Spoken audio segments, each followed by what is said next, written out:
I am Lara Newsom. I'm a software engineering technical leader on the customer experience team at Cisco. I'm also a co-host on the Angular Plus show. So you'll be surprised to hear we talk about a lot of Angular stuff on the podcast, but we also talk about a lot of NX stuff. So we've covered micro front ends, module federation, all that good stuff. So definitely check out our podcast. You can get it anywhere that you subscribe to podcasts. And I can be reached on Twitter at Lara Nerdsom. My DMs are open, and I do have a link to my slides. It's very small, but there it is, down at the bottom. The talk I have for you today is called Make NX Work for You with Custom Generators. So this is a talk that's very near and dear to my heart, because when I started at Cisco, NX intimidated me. It's huge, right? It does a lot. Like, there's really, I think there's nothing it can't do. And I didn't know where to start. And so I joined the team, and they're like, well, we need to put stuff in libraries. I'm like, yeah, let's put stuff in libraries. And I'm like, I don't know how to put stuff in libraries. I'm not sure where things go, right? So I have an amazing team, and some of them are in the audience today, and a lot of them are watching online. But they wrote custom generators for our application. And it changed everything for me. And so I wanted to share what I know about custom generators with you today. And so the goal for this talk is to talk about what are generators, why use them, and I want to point out that even you can write one today, because if you can write JavaScript, you can write a generator. I also would like to thank the NX team. I don't know how many of you realize how much information they put out all the time. Not only are there great docs, the code is all open source, but they have an entire YouTube channel that will teach you how to use their stuff, right? So that's pretty fantastic. So let's give it up to the NX team for all their hard work. All right, I'm making them clap for themselves here, so that's fun. So what are NX generators? Well, they're a local NX plugin that can write, edit, or delete files. And under the hood, they're using NX Dev Kit or AST, Abstract Syntax Tree. That is very hard for me to say. So So I keep saying like local plugin, and some of you may have been here at NX Conf 2021, and Yuri gave a talk about workspace generators. You might be like, well, what's the difference, right? Well, as of 13.10, we welcome local plugins. So the difference is that with workspace generators, they're sort of like stuck in your workplace, in your workspace, not your workplace. So they can't really be easily shared between workspaces. They can't really be shared, up the chain to the community. And they sort of had to hack into how external plugins work, right? So you could use some of the external plugins and compose a generator, but you had to kind of wrap some stuff around it. And there weren't any like built-in tests. Well, local plugin generators can be shared or published, right? So if you've got more than one workspace at work, you can write generators that you can share. And if you're like, this generator is pretty amazing, you can actually go ahead and publish it or share it up with the community. And they work the same as an external plugin. They also have built-in testing. So this is fantastic news, not only unit testing, but also end-to-end testing. So why would you want to use a custom generator? Well, configuration is intimidating. So I actually turn into Betty White when I pick up a configuration ticket, right? Because I'm like, oh no, I forgot how to do this. And if you're not intimidated by configuration files, I guarantee somebody on your team is, right? And in case you didn't know, configuration files are super easy to mess up. So ask me how I know that. NX generators can edit and create configuration files, so your devs don't have to. We also have this whole architectural patterns need to be enforced business going on, right? So what are architectural patterns? Why do we need them? Well, people legitimately do not know where to put or name stuff, right? So here I am, I've got my new library, and I'm like, where am I supposed to put you? And I guarantee I'm going to put it in the wrong place every single time. It's diabolical. I just can't help myself. So architectural patterns help me do my job right, and they reduce developer fatigue. Because I'm not like, oh my gosh, where am I supposed to put this library, and like messaging a bunch of people trying to figure out where it's supposed to go, right? Like I just kind of know where it's supposed to go because the architectural pattern is defined for me. It also, if you have strong architectural patterns that you enforce, it can prevent those needs for those big, like 200 file pull requests where you're just simply moving a thing around, right? So NX generators can set tags to define boundaries and enforce architectural patterns. So that's good news, right? Naming stuff is hard. seriously, naming stuff is hard, right? I'm going to give stuff confusing names. I'm going to try really hard to give it a good name, and then I'm going to give it a terrible name, right? And that's going to be the one thing that people comment on my pull request about. And even if you give me naming standards, if you don't enforce them, I still might give terrible names, right? So if it's easier to do the right thing, we make it harder to do the wrong thing. So NX generators can enforce naming patterns. And each app has its own unique set of dependencies and requirements. So your app might actually have library dependencies that aren't handled by the default NX plugins, right? So if I go to generate a new library and I run into a problem getting my unit tests running, chances are every single developer in my organization is going to run into that same issue. And then you're going to have your entire WebEx or Slack channel full of questions. What do I do about this Mapbox error? And then you're going to have to send them that Confluence page that you wrote to document it. But the good news is that NX generators can handle adding specialty setup for your unique application. And frankly, creating libraries and modifying code should be easy, right? I don't know how many of you have made a pull request comment like this. Oh, this should really be in its own library, smiley face cat, right? And then you get back, what? How do I do that? And then you spend 30 minutes on a call with the person trying to go through all the steps you have to do to generate a library and then get it to work in your workspace, right? So simply telling somebody to put code in a new library isn't going to get that code in a new library. So custom generators can take the guesswork out of creating, updating, and deleting code. So when we make it easier to make working code correctly, developers are more productive. So if I don't have to fiddle around with getting my new library hooked up and actually working, I can actually just work on the guts of what's supposed to be in that library. So why we create custom generators is to enforce architectural patterns with our own applications. It's to spread ability without a deep knowledge of NX. And this reduces developer effort to create, update, or delete code, right? We've had a lot of people talking about doing CRUD operations with generators, right? So what can we use generators for? Well, we can make new libraries, extend existing plugins, move code, add global mocks, delete code, set up CI/CD, new test setup, right? Generators can be written for anything that adds, edits, or deletes files. So how do they work? Well, the magic is NX Dev Kit. So NX Dev Kit has utility functions that can traverse the file tree, update configuration, and read and write files. So for more complicated file manipulation, you can also use AST, abstract syntax tree. I cannot get these words out. So how do I start writing a generator? Well, step number 1. This is the best advice I have for you. Go find out if it already exists, right? We saw a Go generator a Go plugin being created, and they're like, well, maybe you should just go use the one that already exists, right? Because there's actually quite a few of them out there, and many of them are supported by Narwhal, which is fantastic. But if this was so I have a link here. But if it was the live website and we can scroll, you'd actually see all the community-supported plugins that exist there as well. So you might find something that works for what you need, and you also might find something that will get you closer there. So I'm not saying you can't reinvent the wheel, but you don't have to. So that's nice, right? And so what if the plugin is close but not perfect? Well, the good news is that plugins can be composed and extended. So first step I would say is to install NX Console for your VS Code plugin. So I love this. I love the console. You can run local plugins in the command line, but I like filling out boxes like it's a form, right? Makes me happy. So step 2, to create or extend a generator. So let's say we found one that's not quite right. We're going to start by installing the NX plugin library, and then we're going to generate a new local plugin.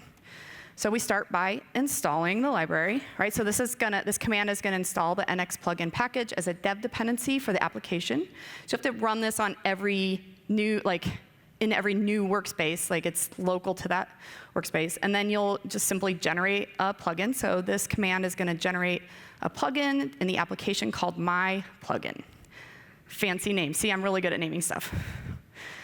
And when we run that generator, it's going to create and edit all the files needed for the local plugin. So there's a lot of them there. But basically, this file structure is, if you look at the community-supported or the Narwhal-supported plugins, they follow a similar file structure, and you'll notice the difference between the local plugin versus the workspace generators. Workspace generators used to go into the tools directory.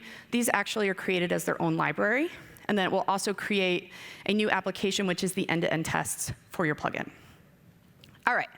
So now we're going to make our generator. So we're going to run NX plugin generator to create a new custom generator. So here's our command. And I want to point out, I'd say NXG. NXG is the same as NX generate. It's just a shorthand. It's the same command that you would find in the Angular CLI as well. So this is going to create all the files we need to write a custom generator called my generator. And it's going to be inside my plugin that I just created. So yes, we use a generator to create a generator. So these are the changes made by the generator. So we're going to look at these files real quick.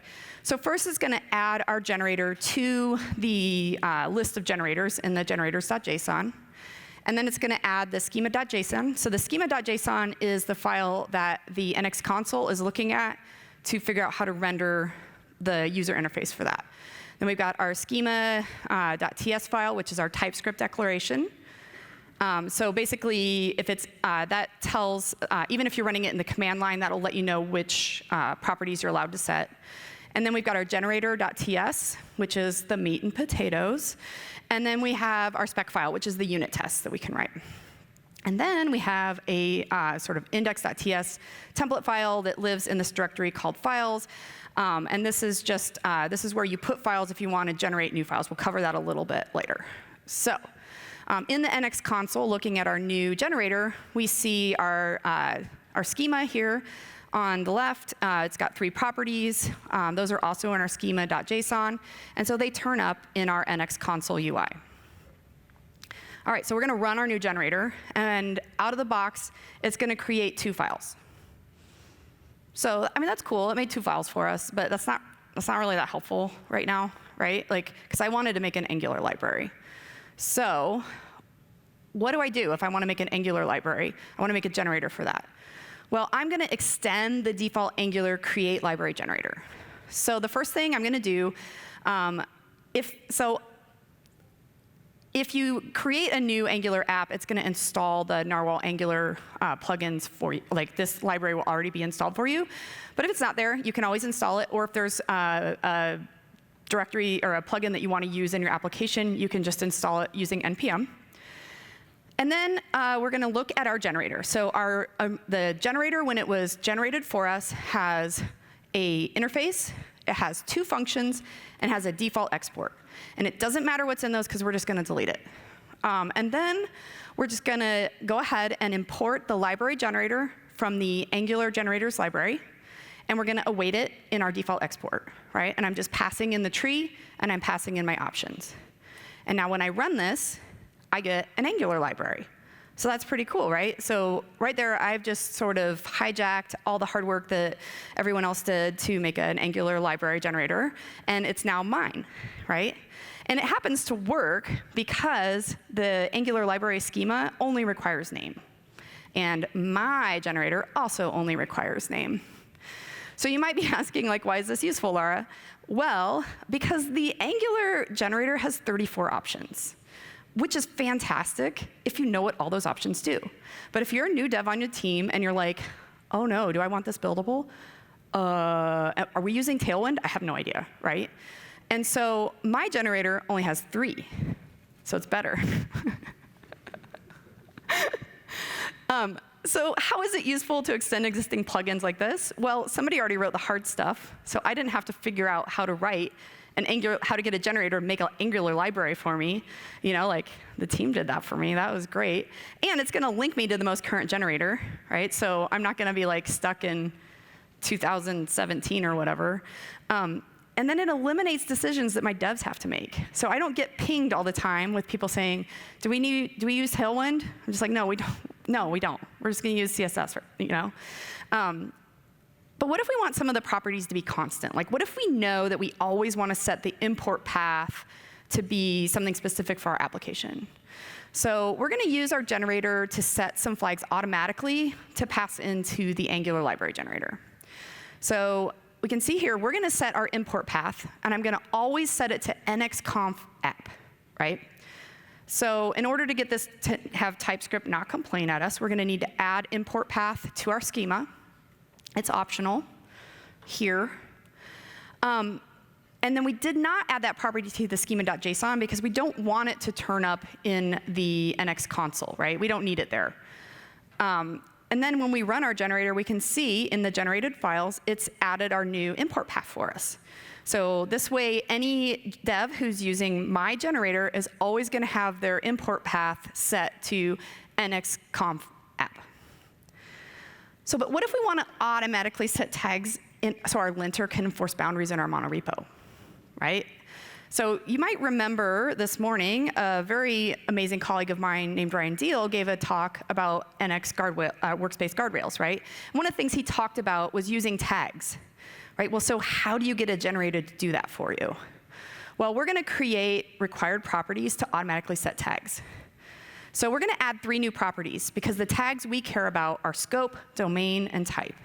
And we want preset values. I don't want people just typing whatever in there. I want them to be selecting from an enum. So I've sort of set the values for them. So for each of these new properties, I'm going to make a new entry in the schema.json. So you can set the index so you can figure out where it turns up in the NX console. And then you can see here in the items array, I'm passing in the available values that your devs can choose from. So I'm going to do that for all of the 3 properties that I just added. And I used to have a directory property in my schema.json, but I'm actually going to use my 3 new properties to set that automatically. Because I'm going to also scaffold out where these libraries are supposed to go, right? And so since they're required, all I need to do to make them required is add them to the required array. All right, so now that I've got my new properties coming in to my generator, I can use my generator. Once again, I'm going to set the tags property. And then you can see I just use string concatenation, and it accepts a comma-separated list. And then I'm setting my directory to scope, domain, type, right? So it's going to nest those files, scope, domain, type, and then library name. So you can see our NX console UI has been updated. I'm getting my options in my dropdown. And if I forget to select something, I'm getting feedback that that was required. And when I do a dry run, the generator is showing the file is nested correctly. And when I generate it, you can see now I've got my tags, right? So I've got those tags that I need to help enforce the architectural patterns of my application, to help prevent circular dependencies, and all that. All right. So what if we want to add the option to automatically scaffold out more than 1 library type, right? So because I had 4. I had data access, I had UI, I had feature, and I had utils, right? So the good news is we can just use JavaScript to create a for loop and run the library generator multiple times. Because generators are just JavaScript files, so you can do JavaScript things inside of them. So I'm going to add the all option so that I know that somebody wants me to generate all of the types. And I'm going to add that to the schema.json because I would like that to appear in there. And then I'm going to pull out the code that actually does the library generation into its own function inside my generator.ts file. And then I'm just going to loop through. I've set a constant with my 4 values. I'm going to loop through that. So if somebody selects all, it's going to loop through, and it's going to create 4 libraries at once instead of just 1 at a time, right? So this is great if you know that, OK, I know this feature is going to need all 4 of these libraries. I might as well just go ahead and generate them in 1 pull request. And so when I run this generator, you can see it's creating libraries in 4 different locations within my, my file structure there. All right, but what if my generator doesn't, what if I need you to alter files that the Angular generator does not touch, right? So we're going to edit a file not included in the imported plugin function. So an example I have here is like a code owners file. So if you aren't using code owners on your application and you work in a large application like mine, and we have hundreds of devs committing code and creating pull requests 24 hours a day, right? So I kind of want to know if somebody touches my code. And so with code owners, if I set it up in GitHub and have this file, it will notify me anytime somebody touches my code. So this sounds like a good idea, right? So we're going to add a new property to the interface. You might notice a pattern here. Got to update the interface. We need to update our schema.json so that that property turns up in the UI or the NX console. And then we're going to create a function to locate and update the code owner's file. So to do this, we're actually going to leverage the built-in methods on the tree class. So we're going to use read and we're going to use write. All right, and so then we're going to invoke the function after library generation. So I could probably make this a much more terse bit of code, but I'm going to leave it like this for now. So we've got, after our library generates, then I'm going to go and tell it where to, the file path that I want to update. So update code owner's file is going to take in the tree. It's going to take in the file path, so that's the protected slice of code, and then pass in my code owner's option, right? All right, so generating a library with all the types now, you can see I've got 4 new entries in my code owner's file. So that means if anyone tries to touch the code in there, I'm going to have to approve their pull request first before it can merge. All right, so what if we need like custom test setup? Because we use Angular testing library. Well, we can add a custom test setup file. So the first thing we're going to do, remember we talked about that files directory? Well, it's got that index.ts file, which is not very useful for this situation. So we're just going to overwrite that and call it test-setup.ts. And then it says __template __. We'll talk about that in just a second.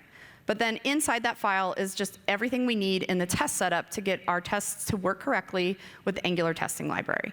And you can see we've also overridden the default test ID attribute. OK.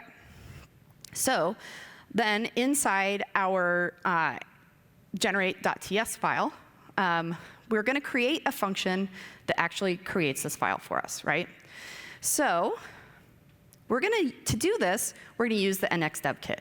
So we've already done JavaScript things in our generator. We've already set some properties. We've overridden some properties, right? We've used the built-in methods on the tree class. Now we're going to get into the dev kit. And so this specific one is using 3 different functions from the dev kit. Now, probably most of you, if you're writing generators, you probably aren't doing it every day. Some of you are, right? But a lot of us aren't, right? So I kind of forget what these things do. But the cool news is that the NX docs have all these methods listed, and you can find out what they do, right? So it's docs, just like regular docs work. So that's fantastic. And I do have a link for those. So one thing I do want to point out about this is that I'm passing in a template property here, and it's an empty string. And that's because it's going to replace that __template__ with the empty string, which essentially removes it. So it's important to not forget that. You can also use this object to pass in other properties that you can overwrite inside the templates. All right, so again, we're going to go through, we're going to add this after our library gets generated and after we update our code owner's file. Now we're going to create our test setup file, right? And again, I could probably refactor this, but I didn't. So running this generator is going to create and update the expected files. So we can see we've got our test setup.ts in there. And when we open it up, it's what we want it to be. It's set up for using Angular testing library. All right, so really, in this short amount of time that I've been here on stage, we have extended the Angular library generator, right?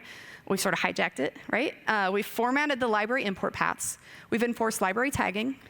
We have scaffolded out an entire feature in one run, right? We've updated the code owner's file, and we've added specialty test setup. I've also got a link to my code here at the bottom, so because I know I flipped through some of those slides pretty fast, so you're going to have a look at that. And so the next step is going to be unit and end-to-end testing, right?